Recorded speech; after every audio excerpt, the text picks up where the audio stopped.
Hello students. आज class +1 unit number 2 kinematics में हम फर्स्ट टॉपिक डिस्कस करने जा रहे हैं लेक्चर नंबर 1 में वेक्टर एंड इट्स टाइप्स। तो जो यूनिट नंबर 2 है काइनेमेटिक्स, उसके डिफरेंट पार्ट्स हैं।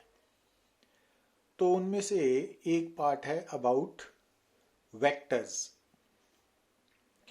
तो वेक्टर्स के बारे में जब हम बात करते हैं तो जैसा कि हमने शुरू में स्टडी किया कि कोई भी क्वांटिटी जिसको हम मेजर कर सकते हैं, डायरेक्ट और इनडायरेक्ट मेजरमेंट्स इन्वॉल्व हैं जिसमें, और जितने भी इक्वेशंस हैं, लॉज ऑफ फिजिक्स हैं, वो उनको लिखने के लिए जिन क्वांटिटीज़ की हम हेल्प लेते हैं तो उन सब क्वांटिटीज़ को हम बोलते हैं फिजिकल क्वांटिटीज़। पर जब हम इन फिजिकल क्वांटिटीज़ की नेचर के बारे में स्टडी करते हैं तो ब्रॉडली हम इनको दो कैटेगरीज में डिवाइड कर रहे हैं। एक बोलते हैं स्केलर और स्केलर क्वांटिटी, दूसरा बोलते हैं वेक्टर और वेक्टर क्वांटिटी। तो अब ये कौन डिसाइड करता है कि कौन सी क्वांटिटी फिजिकल क्वांटिटी वेक्टर है या स्केलर है? तो इसके लिए जो आपको समझना पड़ेगा कि अगर कोई भी फिजिकल क्वांटिटी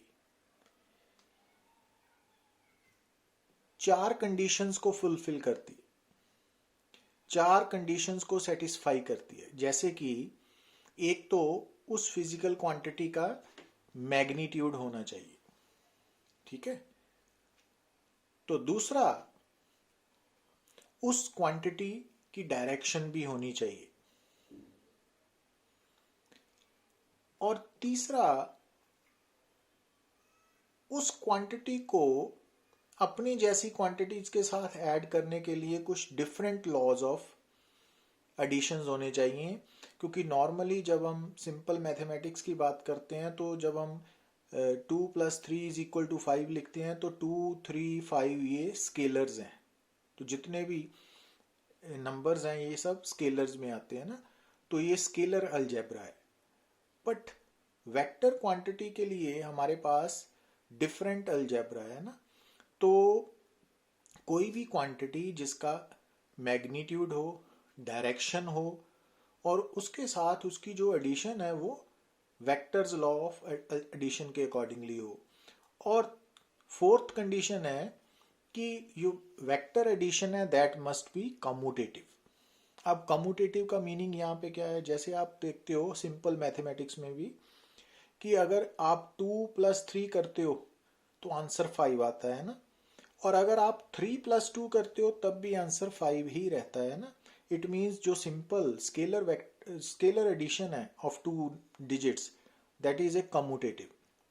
तो उसी तरह से अगर मान लीजिए हम एक वेक्टर को दूसरे वेक्टर के साथ ऐड करते हैं, तो अगर दूसरे को पहले के साथ ऐड करने पर भी आंसर सेम रहेगा तो हम बोलते हैं कि ये वेक्टर एडिशन कम्यूटेटिव है ना।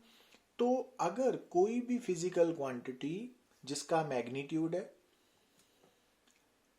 जिसकी डायरेक्शन है, और जो वेक्टर लॉज ऑफ एडिशन को फॉलो करेगी और वेक्टर एडिशन उसकी कम्यूटेटिव होगी, ओनली देन उस फिजिकल क्वांटिटी को हम वेक्टर कैटेगरी में डालते हैं, तो वो क्वांटिटी वेक्टर बोली जाती है ना। तो किसी भी क्वांटिटी को वेक्टर बनने के लिए ये चार कंडीशंस को फुलफिल करना ज़रूरी है। और जब कोई क्वांटिटी इन चार कंडीशंस को फुलफिल कर लेती है तो हम उसको वेक्टर बोलते हैं। और जब कोई क्वांटिटी वेक्टर कैटेगरी में आ जाती है तो वो मैग्नीट्यूड और डायरेक्शन ज़रूर पोजेस करेगी। तो इस कारण आपको ये डिस्टिंग्विश करना है कि जो वेक्टर क्वांटिटी है उसका मैग्नीट्यूड और डायरेक्शन दोनों ही होंगे। पर इसका जो उलट है कि अगर कोई क्वांटिटी सिर्फ मैग्नीट्यूड और डायरेक्शन पोजेस करती है तो ज़रूरी नहीं है कि वो वेक्टर कैटेगरी में आए।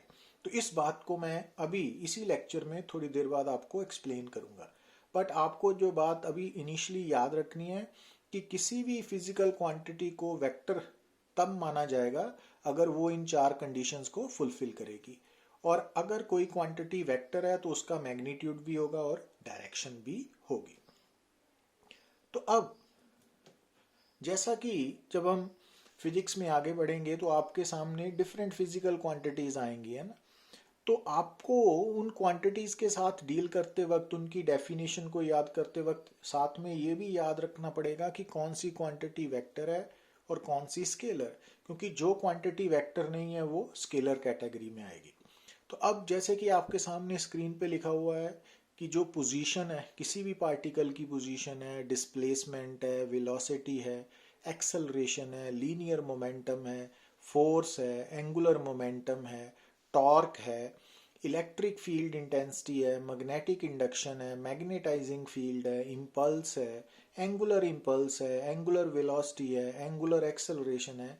तो ये क्वांटिटीज वेक्टर क्वांटिटीज हैं। तो आपको इनके नाम याद होने चाहिए। और जब ये क्वांटिटीज आपके, जब भी आप इन क्वांटिटीज के साथ डील करो तो आपके माइंड में जो फर्स्ट जो थिंग है दैट मस्ट बी कि ये वेक्टर्स हैं, और वेक्टर क्वांटिटीज के साथ डील करते वक्त जो हमारा माइंड है ना, वो स्केलर्स के साथ डील करते वक्त से बिल्कुल अलग सोचना पड़ेगा। तो आपको सबसे पहले ये नाम याद करने पड़ेंगे, वेक्टर क्वांटिटीज की एग्जांपल्स याद रखनी पड़ेंगी। तो अब आगे बढ़ते हैं। तो अब जैसा कि मैं पहले बोल रहा था कि कोई भी जो वेक्टर क्वांटिटी है उसका मैग्नीट्यूड भी होगा बट और डायरेक्शन भी होगी, है ना, ये मस्ट है। मगर अगर किसी क्वांटिटी का मैग्नीट्यूड भी है, डायरेक्शन भी है, तो क्या ज़रूरी है कि वो वेक्टर हो? तो वो ज़रूरी नहीं है, क्योंकि जैसा कि आप सामने स्क्रीन में देख रहे हो कि इलेक्ट्रिक करंट जो है ना, उसका मैग्नीट्यूड भी होता है और डायरेक्शन भी होती है। पर इसके बावजूद भी जो करंट है ना, उसको हम स्केलर मानते हैं। क्यों? क्योंकि जब हम दो करंट्स को ऐड करते हैं तो हम simple scalar laws of addition को फॉलो करते हैं, तो वहाँ वेक्टर्स लॉ अप्लाई नहीं होते। तो इस कारण जो इलेक्ट्रिक करंट है उसका मैग्नीट्यूड भी है, डायरेक्शन भी है, बट इसके इन स्पाइट ऑफ दैट वो एक स्केलर क्वांटिटी है। अब दूसरी तरफ एंगुलर डिस्प्लेसमेंट, इसके बारे में हम लेटर ऑन स्टडी करेंगे इसी यूनिट में, कि जो लार्ज एंगुलर डिस्प्लेसमेंट है उसको हम स्केलर क्वांटिटी ट्रीट करते हैं, क्योंकि जो scalar large angular displacement quantity है, एंगुलर डिस्प्लेसमेंट फिजिकल क्वांटिटी है, जब उसका मैग्नीट्यूड लार्ज है तो उस वक्त हम उसको स्केलर मानते हैं। क्यों? क्योंकि उस वक्त जो उसकी वेक्टर एडिशन है ना, वो नॉन कम्यूटेटिव होती है। तो इसको भी हम लेटर ऑन उस वक्त एक्सप्लेन करेंगे डिटेल में, जब आपको समझ आएगी कि व्हाट इज एंगुलर डिस्प्लेसमेंट। अभी आपको सिर्फ इसका नाम याद रखना है। पर जब एंगुलर डिस्प्लेसमेंट का मैग्नीट्यूड स्मॉल होगा तो वो एज ए वेक्टर ट्रीट होती है। ठीक है, तो ये जस्ट आपको याद रखना है अभी।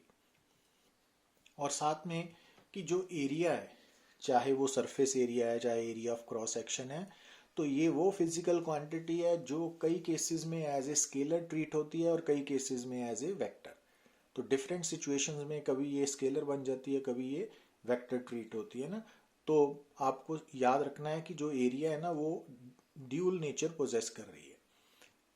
अब क्योंकि अभी तक आपको समझ आ जानी चाहिए कि जो वेक्टर क्वांटिटी है वो स्केलर से डिफरेंट है, एंटायरली डिफरेंट है। तो अब जैसा कि हमने वेक्टर क्वांटिटीज की एग्जांपल में देखा, वेलोसिटी, एक्सेलरेशन, फोर्स, है ना, ये कुछ एग्जांपल्स थी, उसी तरह स्केलर में भी आपको मालूम है कि जो क्वांटिटी वेक्टर नहीं है वो स्केलर में आएगी ना। तो आपको डिफरेंट फिजिकल क्वांटिटीज के बारे में पता होना चाहिए कि कौन स्केलर है कौन वेक्टर है। तो जब आप उनके बारे में स्टडी करते हो तो साथ में ये भी याद रखना कि कौन स्केलर है कौन वेक्टर कैटेगरी में है।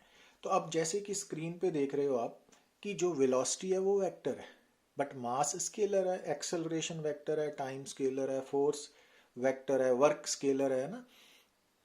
तो आप देख क्या रहे हो कि किसी भी वेक्टर या स्केलर क्वांटिटी का जब सिंबल लिखते हैं तो अल्फाबेट लिखा हुआ है ना, या एम है, टी है, डब्ल्यू है, बट यहाँ पे क्या फर्क है कि वेक्टर क्वांटिटी के सिंबल में जो अल्फाबेट है उसके ऊपर हमने एक एरो पुट किया हुआ है ना, नजर आ रहा है ना आपको, वी के ऊपर एरो, ए के ऊपर एरो, फोर्स के ऊपर एरो। तो इट मीन्स आज के बाद जो भी वेक्टर क्वांटिटी है जब हम उसका सिंबल लिखेंगे तो हम उसके सिंबल के ऊपर एक एरो मार्क करेंगे, ठीक है। और ये वाला जो सिंबल के ऊपर एरो है ना वो हमेशा हॉरिजॉन्टल डायरेक्शन में डायरेक्टेड होगा, तो ये याद रखना है। तो अगर आपके सामने एक अल्फ़ाबेट लिखा हुआ है विद एरो तो इट मीन्स वो वेक्टर क्वांटिटी को रिप्रेजेंट कर रहा है। क्लियर? अब एक बात और, जैसा कि अभी हमने देखा कि कोई भी जो वेक्टर क्वांटिटी है उसका मैग्नीट्यूड भी है और डायरेक्शन भी है, ठीक है। तो जो वेक्टर क्वांटिटी है ना वो बेसिकली मैग्नीट्यूड और डायरेक्शन का प्रोडक्ट है, प्रोडक्ट। तो जैसा कि आप देख रहे हो कि अगर आपकी वेक्टर क्वांटिटी है ए, तो ए वेक्टर, तो उसका मैग्नीट्यूड भी होगा और साथ में डायरेक्शन भी होगी, है ना।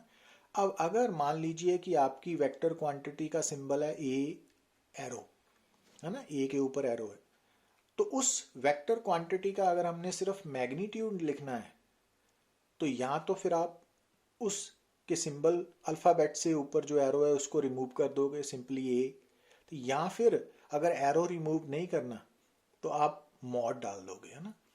तो जब अगर मान लीजिए कि ये बात आपने कैसे समझनी है कि अगर मान लीजिए कि आपके सामने एक फिजिकल क्वांटिटी है जो वेक्टर और जिसका सिंबल है कैपिटल ए और उसके ऊपर एरो डाला हुआ है ना, तो अगर हमने जस्ट उसका मैग्नीट्यूड लिखना है तो हम उसके अल्फ़ाबेट्स को सिंपली लिखेंगे और एरो को हटा के लिखेंगे, या फिर अगर आप उसके अल्फ़ाबेट को एरो के साथ लिखते हो तो आपको मॉड डालना पड़ेगा। तो वो क्या रिप्रेजेंट करेगा? Magnitude of that vector quantity. और अगर आप उसके अल्फ़ाबेट पे कैप डालते हो, ये कैप है ना, तो वो क्या है? उसकी डायरेक्शन को रिप्रेजेंट करने वाला वेक्टर है। और जब आप किसी भी अल्फ़ाबेट के ऊपर कैप डालते हो तो वो उसको हम यूनिट वेक्टर बोलते हैं, उसके बारे में हम लेटर ऑन बात करते हैं। तो अभी हम सीख रहे हैं कि जो वेक्टर क्वांटिटी है तो उसका सिंबल कैसे लिखा जाएगा। अगर हमने किसी वेक्टर क्वांटिटी के सिर्फ मैग्नीट्यूड को रिप्रेजेंट करना है तो फिर कैसे सिंबल लिखेंगे, और अगर हमने उसकी सिर्फ डायरेक्शन को रिप्रेजेंट करना है तो फिर कैसे सिंबल लिखा जाएगा। अब ये देखिए एग्जांपल है कि जैसे कि वेलोसिटी ऑफ कार है 60 kilometre per hour along north, ठीक है। अब यहाँ स्टेटमेंट पढ़ने के बाद आपको क्लियर है कि जो वेलोसिटी है वो यहाँ पर वेक्टर क्वांटिटी है। अब वेलोसिटी का सिंबल क्या है? v, ऊपर एरो डाल दिया ना, तो 60 किलोमीटर पर आवर वेलोसिटी का मैग्नीट्यूड है और अलोंग नॉर्थ उसकी डायरेक्शन है। क्लियर? तो इट मीन्स कि जो 60 किलोमीटर पर आवर है अगर वो वेलोसिटी का मैग्नीट्यूड है तो उसको कैसे लिखोगे? 60 किलोमीटर पर आवर को कैसे लिखोगे? v के ऊपर से एरो हटा लिया या फिर मॉड v वेक्टर लिख दिया ना। तो अब यहाँ पर डायरेक्शन नहीं लिखनी, और जो नॉर्थ है वो क्या है? v वेक्टर की डायरेक्शन है, वेलोसिटी की डायरेक्शन है ना। तब वेलोसिटी की डायरेक्शन को रिप्रेजेंट करने के लिए हम कौन सा सिंबल यूज करेंगे कि उसके अल्फाबेट के ऊपर कैप डाल के, तो वो उसका यूनिट वेक्टर बन गया, वो अलोंग नॉर्थ है।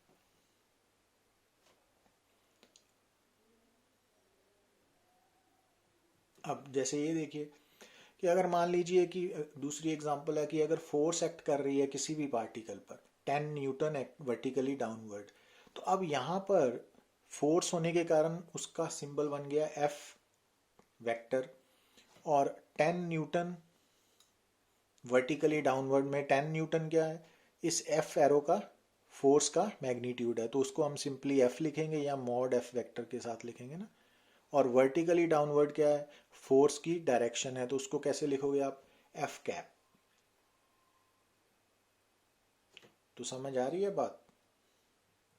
अब इट मीन्स अब तक हमने जो डिस्कस किया कि अगर मान लीजिए कि हमारे पास एक वेक्टर है ए वेक्टर, तो ए के ऊपर एरो डाला हुआ है, तो अगर ए एरो एक वेक्टर है को रिप्रेजेंट करने वाली है ना, टर्म है, सिंबल है, तो फिर अकेला ए या मॉड ऑफ ए वेक्टर जो है वो उस वेक्टर का मैग्नीट्यूड होगा, और अगर आप ए के ऊपर कैप डालते हो तो वो उस वेक्टर की सिर्फ डायरेक्शन को रिप्रेजेंट करेगा। और जैसा कि मैंने पहले बोला कि अगर आप किसी भी अल्फ़ाबेट के ऊपर कैप डालते हो तो वो यूनिट वेक्टर को रिप्रेजेंट करेगा, उस वेक्टर को हम यूनिट बोलते हैं। और यूनिट वेक्टर का मैग्नीट्यूड हमेशा 1 होता है। तो जैसा कि अगर मॉड ऑफ ए एरो है ना ये वाला, तो ये मैग्नीट्यूड 5, 10, 20 कुछ भी हो सकता है, बट जो ए कैप है ना यूनिट वेक्टर है, उसका जो मैग्नीट्यूड है वो हमेशा 1 होगा, always 1। That's why it is called unit vector. अब वेक्टर के केस में आपको ये भी समझना पड़ेगा कि किसी भी वेक्टर को हम ज्योमेट्रिकली रिप्रेजेंट कर सकते हैं। कैसे? With a straight line. तो उस स्ट्रेट लाइन की जो लेंथ है वो वेक्टर का मैग्नीट्यूड को रिप्रेजेंट करेगी, और जो स्ट्रेट लाइन के एक एंड पे हम एरो डालेंगे, जैसा कि यहाँ पे देखोगे ना, ग्रीन कलर की जो स्ट्रेट लाइन है उसके राइट एंड पे हमने रेड कलर का एरो डाल दिया, ठीक है। तो अब जो ये पोर्शन है जहाँ पर एरो डाला हुआ है ना, वो वेक्टर का हेड है और दूसरी साइड टेल है, और टेल ए है और हेड बी है ना। तो ए से लेके बी तक जो डिस्टेंस है, दूरी है, वो ए वेक्टर का मैग्नीट्यूड है, और जो एरो है वो इस वेक्टर की डायरेक्शन को रिप्रेजेंट कर रहा है, ठीक है।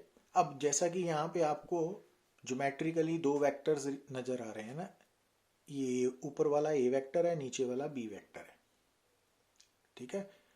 अब आप अगर ध्यान से देखें तो ऊपर वाले और नीचे वाले की दोनों की लंबाई, लाइंस की लंबाई बराबर है, और साथ में जो एरोज हैं वो भी सेम डायरेक्शन में है, एक ही तरफ जा रहे हैं। तो इट मीन्स ये जो दोनों वेक्टर्स हैं इनका मैग्नीट्यूड भी इक्वल है और डायरेक्शंस भी सेम है। और अगर आपके सामने दो या दो से ज़्यादा वेक्टर्स हैं और दोनों का मैग्नीट्यूड और सबका मैग्नीट्यूड इक्वल है, डायरेक्शंस भी सेम है, तो हम बोलेंगे कि ये इक्वल वेक्टर्स हैं। अब मैग्नीट्यूड में अब ध्यान देना कि मैग्नीट्यूड जो है ना, किसी भी फिजिकल क्वांटिटी का मैग्नीट्यूड, जैसे 5 न्यूटन है तो 5 मैग्नीट्यूड नहीं है, 5 newton is the magnitude. 5 metre per second magnitude है ना।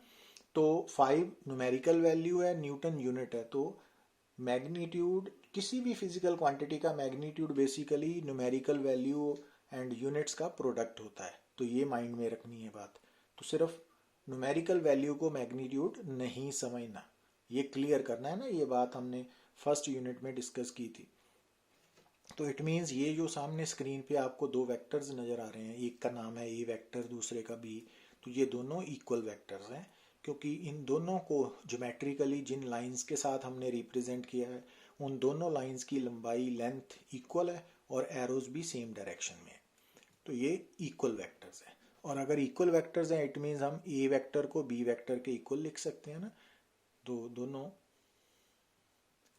अब यहाँ पर जो बात आपने नोट करनी है वो क्या है, जैसा कि अगर मान लीजिए कि हमारे पास दो बॉडीज हैं ए एंड बी। पहली बॉडी ए की वेलोसिटी है v1 vector is equal to 10 metre per second along north, ठीक है। तो अब दूसरी बॉडी की वेलोसिटी है v2 vector 10 metre per second along north. तो अब यहाँ देख रहे हो कि दोनों वेलोसिटीज का मैग्नीट्यूड भी इक्वल है और डायरेक्शंस भी सेम है ना।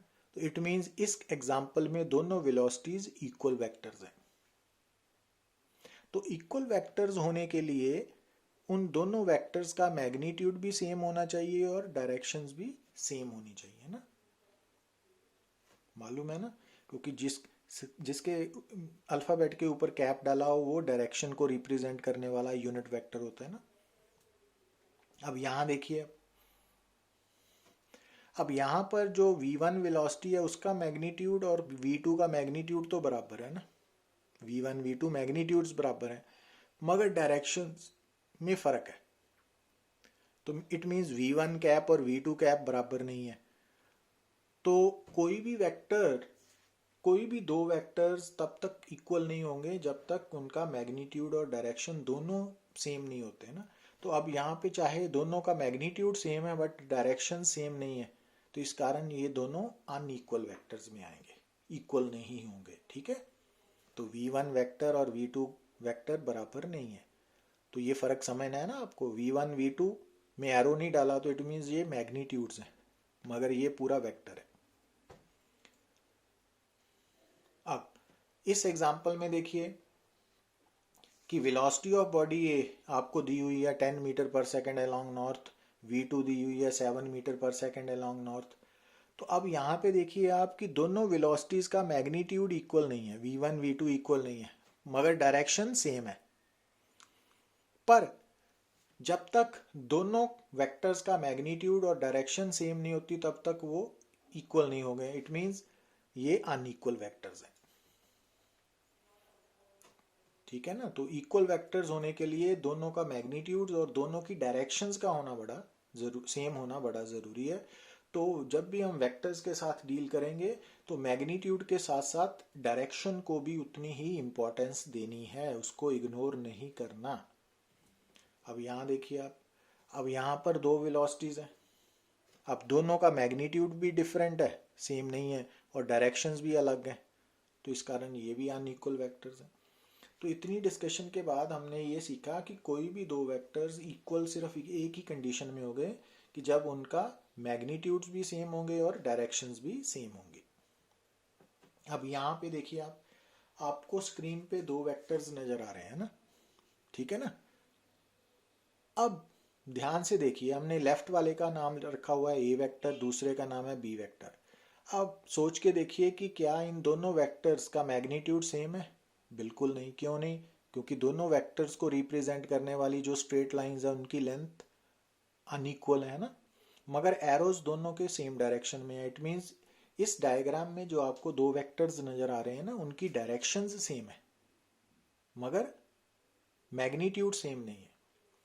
तो इसी तरह इस डायग्राम में भी ऐसा ही है कि जो ए एंड बी वेक्टर्स हैं उनके मैग्नीट्यूड्स बराबर नहीं है बट डायरेक्शंस सेम है ना, एरो सेम डायरेक्शन में है।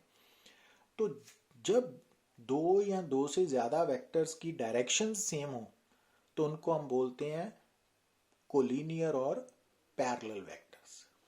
तो इट मीन्स आज के बाद अगर आपको कोई बोले कि these are the parallel vectors और कोलिनियर वेक्टर्स, तो आपको समझ आ जाना चाहिए कि इन दोनों की डायरेक्शन सेम है, इक्वल है। तो ये कंसेप्ट अप्लाई हो रहा है। अब यहां पे देखिए कि जो पैरेलल वेक्टर्स हैं या कोलिनियर वेक्टर्स हैं, अगर उनके मैग्नीट्यूड्स भी बराबर हो जाएं, अगर वैसे तो पैरेलल वेक्टर्स या कोलिनियर वेक्टर्स के लिए ये जरूरी नहीं है कि उनके मैग्नीट्यूड्स बराबर हो ना, उनकी डायरेक्शंस का सेम होना जरूरी है, मगर अगर उनके मैग्नीट्यूड्स भी बराबर हो जाते हैं तो वो फिर इक्वल वेक्टर्स में कन्वर्ट हो जाएंगे, है ना। क्लियर? तो इट मीन्स जो इक्वल वेक्टर्स हैं वो पैरेलल वेक्टर्स की एग्जांपल है। अब यहाँ देखिए आप, अब यहाँ स्क्रीन पर आपको दो वेक्टर्स नजर आ रहे हैं ना, ए एंड बी। अब दोनों वेक्टर्स की जो मैग्नीट्यूड है, क्योंकि मैग्नीट्यूड कौन रिप्रेजेंट करता है?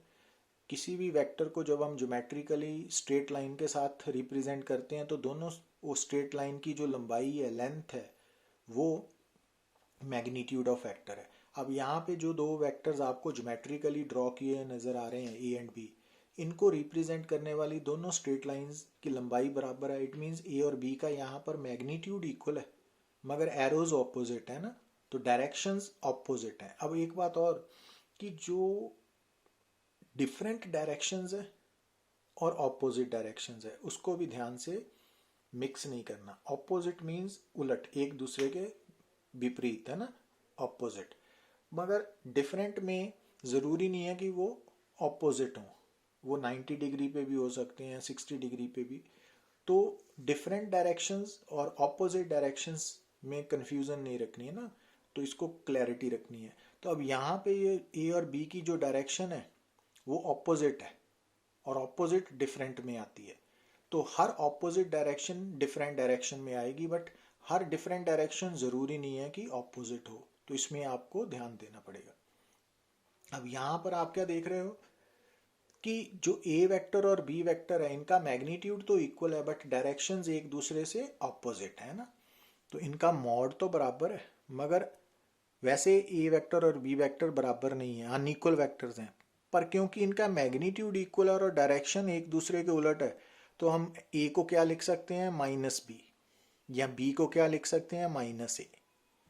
तो अब यहां से अगर देखिए तो हमें लग रहा है कि जो ए है ना वो बी का नेगेटिव वेक्टर है और बी ए का नेगेटिव वेक्टर है। तो जब ऐसे हम लिखते हैं ना, एक साइड पे वेक्टर है और दूसरी साइड पे वेक्टर है और दोनों के बीच में नेगेटिव साइन है, तो उसका मतलब होगा कि दोनों वेक्टर्स का मैग्नीट्यूड इक्वल है बट डायरेक्शन ऑपोजिट है। तो अगर हम बोलते हैं कि ए वेक्टर बी का नेगेटिव वेक्टर है, तो उसका मतलब है कि ए का मैग्नीट्यूड बी के मैग्नीट्यूड के इक्वल है बट डायरेक्शन बी से ऑपोजिट है। अगर हम बोलते हैं कि बी वेक्टर ए से ए का नेगेटिव वेक्टर है, इट मीन्स बी का मैग्नीट्यूड ए के मैग्नीट्यूड के इक्वल है बट डायरेक्शन ए से ऑपोजिट है। तो उसको मैथमेटिकली कैसे लिखना है तो वो आपके सामने है। अब यहाँ पे आपको दो वेक्टर्स नजर आ रहे हैं ना। अब इन दो वेक्टर्स की डायरेक्शंस ऑपोजिट है, ऑपोजिट, उलट, विपरीत। यहां पर भी ऐसे ही है ना, समझ आ रही है ना बात। तो इट मीन्स कि अगर आपके सामने दो या दो से ज्यादा वेक्टर्स हैं जो एक ऑपोजिट डायरेक्शन में हैं, तो उनको हम क्या बोलेंगे, एंटी पैरेलल वेक्टर्स और एंटी कोलिनियर वेक्टर्स। तो अगर दो वेक्टर्स की डायरेक्शंस ऑपोजिट हैं तो वो एंटी कोलिनियर में आएंगे, तो और एंटी पैरेलल भी बोल सकते हैं। और अगेन एंटी पैरेलल और एंटी कोलिनियर वेक्टर्स जो है ना, उनका मैग्नीट्यूड बराबर हो भी सकता है, नहीं भी हो सकता। और अगर उनका मैग्नीट्यूड बराबर हो गए तो फिर वो negative vector of each other बन जाएंगे ना, जैसे हमने पीछे डिस्कस किया। अब यहां देखिए आप, ये बड़ा इंपॉर्टेंट कंसेप्ट है कि जैसा हमने शुरू में बताया कि कोई भी जो वेक्टर है वो मैग्नीट्यूड एंड डायरेक्शन के प्रोडक्ट से बनता है ना। जो अकेला ए है वो ए वेक्टर का मैग्नीट्यूड है और ए कैप उसका डायरेक्शन बताने वाला वेक्टर है, और उसको हम हमेशा यूनिट वेक्टर बोलते हैं। तो यहां से आप क्या देख रहे हो कि जो यूनिट वेक्टर है, ए की डायरेक्शन बताने वाला वेक्टर, वो कैसे ऑब्टेन होगा, जब हम ए वेक्टर को उसके मैग्नीट्यूड के साथ डिवाइड करेंगे। जब आप किसी वेक्टर को उसी वेक्टर की मैग्नीट्यूड के साथ डिवाइड करते हो तो जो रिजल्ट आएगा तो वो उस वेक्टर का यूनिट वेक्टर होगा, जो गिवन वेक्टर की डायरेक्शन रिप्रेजेंट करेगा। अब जैसा कि हम देखते हैं कि हम ए वेक्टर को mod A vector A cap भी लिख सकते हैं, क्योंकि ये मैग्नीट्यूड का सिंबल है, तो ऐसे भी लिखा जा सकता है ना। तो चाहे A cap A mod A vector over mod A vector लिख लो, चाहे ऐसे लिख लो। तो मीनिंग ये है कि कोई भी जो यूनिट वेक्टर है, किसी भी वेक्टर का जो यूनिट वेक्टर है, जो उसकी डायरेक्शन को रिप्रेजेंट करने वाला वेक्टर है, वो कैसे ऑब्टेन होगा कि उस वेक्टर को उसी वेक्टर के मैग्नीट्यूड के साथ डिवाइड कर दो। तो यूनिट वेक्टर का मैग्नीट्यूड हमेशा 1 होगा, और वो क्या रिप्रेजेंट करेगा, गिवन वेक्टर की डायरेक्शन को रिप्रेजेंट करेगा। और मॉड ऑफ ए कैप, किसी भी यूनिट वेक्टर का जो मॉड है ना वो हमेशा 1 होगा, ये याद रखना है। क्योंकि जिस भी अल्फाबेट के ऊपर आप कैप देखो तो वो यूनिट वेक्टर का सिंबल है, और यूनिट वेक्टर का मैग्नीट्यूड क्योंकि हमेशा 1 होगा, तो mod of A cap, mod of B cap, mod of C cap, तो यूनिट वेक्टर का मॉड हमेशा 1 होगा, ये भूलना नहीं है। अब जैसे यहां देखिए आप कि हमने ऊपर डिस्कस किया कि अगर आपको कोई वेक्टर मालूम है, जैसे कि एफ वेक्टर है 10 न्यूटन अलोंग ईस्ट, तो 10 न्यूटन क्या है, एफ वेक्टर का मैग्नीट्यूड है। तो अगर हमने एफ वेक्टर की डायरेक्शन निकालनी है, एफ कैप, तो वो कितना होगा कि हम एफ वेक्टर को एफ के साथ जब डिवाइड करेंगे तो 10 न्यूटन अलोंग ईस्ट को जब आपने 10 न्यूटन से डिवाइड किया, 10 न्यूटन कैंसिल आउट होके 1 हो गया, तो अलोंग ईस्ट बचा ना। तो इट मीन्स इस न्यूमेरिकल में जो फोर्स है ना उसका यूनिट वेक्टर अलोंग ईस्ट है, और अलोंग ईस्ट क्या है, फोर्स की डायरेक्शन है। तो इट मीन्स जो यूनिट वेक्टर है वो गिवन वेक्टर का डायरेक्शन को रिप्रेजेंट करता है, और इसका मैग्नीट्यूड क्या होगा, जैसा कि मैंने पहले बताया 1 होगा। अब जैसा कि देखो, क्योंकि हम मैकेनिक्स की बात करेंगे ना, तो मैकेनिक्स में आप देखते हो कि डायरेक्शन एक इम्पॉर्टेंट रोल प्ले करती है। और जैसा कि हम अपनी डे टू डे लाइफ में भी जब डायरेक्शन की बात करते हैं तो डायरेक्शन के लिए कभी हम वर्ड यूज़ करते हैं ऊपर, नीचे, आगे, पीछे, बाएं, दाएं, और कभी हम नॉर्थ, साउथ, ईस्ट, वेस्ट, ऊपर, नीचे, तो ये वर्डिंग यूज़ करते हैं ना। तो अगर मान लीजिए कि अगर हम स्पेस की बात करें तो स्पेस एक 3 डायमेंशनल कंसेप्ट है ना, क्योंकि स्पेस को रिप्रेजेंट करने के लिए हम 3 म्यूचुअली परपेंडिकुलर लाइंस ड्रॉ करते हैं, ठीक है। तो अब अगर जैसा कि यहाँ स्क्रीन पे आप देख रहे हो, अगर हम डे टू डे लाइफ की बात करें कि अगर आप नॉर्थ डायरेक्शन की तरफ अपना फेस करके खड़े हो तो आपकी जो बैक है वो साउथ की तरफ होगी ना, तो नॉर्थ साउथ, अपवर्ड डाउनवर्ड। और अगर आपका फेस नॉर्थ की तरफ है तो जो आप लेफ्ट आर्म है, अगर आप लेफ्ट और राइट आर्म्स दोनों को आउटस्ट्रेच करते हो हॉरिजॉन्टली, तो जो लेफ्ट आर्म है वो किस तरफ पॉइंट करेगी, वेस्टवर्ड, और जो राइट आर्म है वो ईस्टवर्ड होगी ना। तो इट मीन्स जो स्पेस है उसमें हम बेसिकली 6 डायरेक्शंस नॉर्थ साउथ है ना, अपवर्ड डाउनवर्ड, ये कंसिडर करते हैं डे टू डे लाइफ में। मगर हम जब फिजिक्स की बात करते हैं तो उसमें हम ये जो 6 डायरेक्शंस है, जो 3 म्यूचुअली परपेंडिकुलर लाइंस रिप्रेजेंट कर रही हैं, तो इनको हम X axis, Y axis, Z axis के साथ रिप्रेजेंट करते हैं। और ओरिजिन से राइट की तरफ पॉजिटिव एक्स डायरेक्शन है और ओरिजिन से लेफ्ट की तरफ नेगेटिव एक्स डायरेक्शन है। ऊपर की तरफ पॉजिटिव वाई डायरेक्शन है, नीचे की तरफ नेगेटिव वाई डायरेक्शन है ना। तो ऐसे ही पॉजिटिव जेड डायरेक्शन है, पीछे की तरफ नेगेटिव जेड डायरेक्शन है। तो जब भी आप स्पेस को रिप्रेजेंट करो तो उसके लिए आप 3 म्यूचुअली परपेंडिकुलर लाइंस ड्रॉ करिए। तो यहाँ पर ये तीनों लाइंस इंटरसेक्ट करेंगी, उसको हम ओरिजिन बोलते हैं ना, तीनों लाइंस का स्टार्टिंग पॉइंट, 0 पॉइंट। और इन तीनों में से अगर आप एक को एक्स एक्सिस या दूसरी वाई है और तीसरी को जेड एक्सिस बोलोगे तो वहाँ से आप पॉजिटिव नेगेटिव डायरेक्शंस को सिलेक्ट कर रहे हो ना। तो ये तो आप लोअर क्लासेस में भी पढ़ते हो। अब यहाँ देखिए, क्योंकि जैसा कि हम बात कर रहे थे यूनिट वेक्टर की, यूनिट वेक्टर का क्या पर्पस है, डायरेक्शन को रिप्रेजेंट करना। क्यों? क्योंकि उसका अपना मैग्नीट्यूड तो 1 है। तो अब स्पेस में 6 डायरेक्शंस है आपके सामने, positive X, negative X, positive Y, negative Y, positive Z, negative Z. तो अब इन डायरेक्शंस को रिप्रेजेंट करने के लिए हमारे पास यूनिट वेक्टर्स हैं ना। तो आपने आज से ये भूलना नहीं है कि पॉजिटिव एक्स डायरेक्शन को रिप्रेजेंट करने के लिए हमारे पास आई कैप यूनिट वेक्टर है। तो आई कैप यूनिट वेक्टर हमेशा पॉजिटिव एक्स डायरेक्शन को रिप्रेजेंट करेगा, और नेगेटिव एक्स डायरेक्शन को रिप्रेजेंट करने के लिए माइनस आई कैप, ठीक है। पॉजिटिव वाई डायरेक्शन को रिप्रेजेंट करने के लिए जे कैप, नेगेटिव वाई डायरेक्शन को रिप्रेजेंट करने के लिए माइनस जे कैप,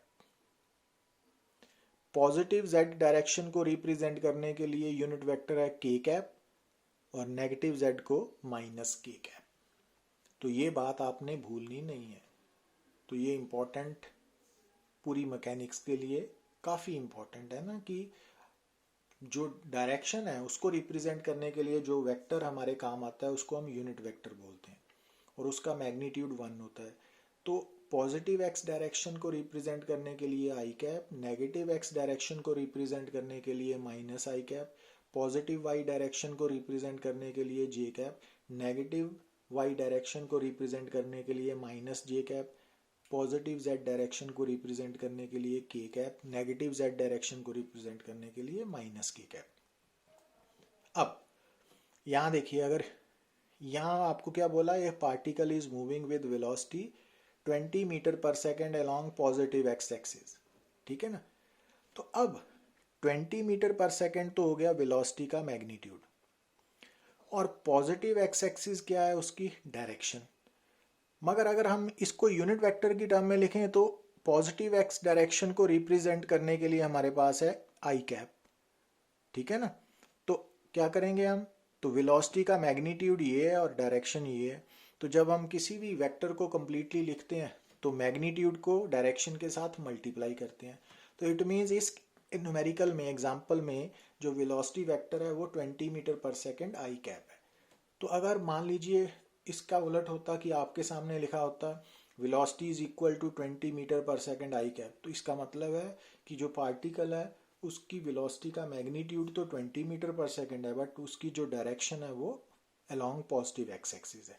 अब मान लीजिए यहाँ पर लिखा होता -20 metre per second I cap, तो इट मीन्स इस पार्टिकल की वेलोसिटी का मैग्नीट्यूड तो 20 मीटर पर सेकेंड है, but direction negative x axis है ना। तो ऐसे बात करेंगे हम। और ये बात, क्योंकि चाहे आई कैप यूनिट वेक्टर है, चाहे माइनस आई कैप है, चाहे जे कैप है, माइनस जे कैप है, के कैप है, माइनस के, अब सब यूनिट वेक्टर्स का मॉड मतलब मैग्नीट्यूड वो 1 नहीं होगा। तो ये बात आपने भूलनी नहीं है। Thank you very much.